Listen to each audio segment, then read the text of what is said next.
pastāstīšu jums mazrusiņu par šīm maiņām. Viņas ir liekamas gan uz bedri, gan uz grodu. Ja jums ir vecā māja vienkārši jānomaina, tad droši var šo iegādāties un vienkārši nomainīt. Bet, ja jums ir vajadzīga jauna vieta, kur mājiņu novietot, kur jums iepriekš nav bijusi mājiņa, tad šo mājiņu var tāpatās novietot jebkurā vietiņā. Nav jārok bedres, grodi vai kas tam līdzīgs. Tie laiki visi ir beigušies. Šajās mājiņās var ievietot šādu kasti.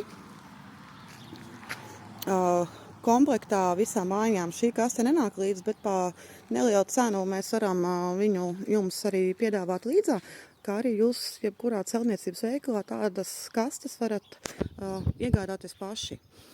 Un nav vajadzīgs iegādāties atsevišķi, piemēram, biopodu, ievietojot šo kasti, ieberat kūdu un jūs to funkciju dabonat kā biopodam.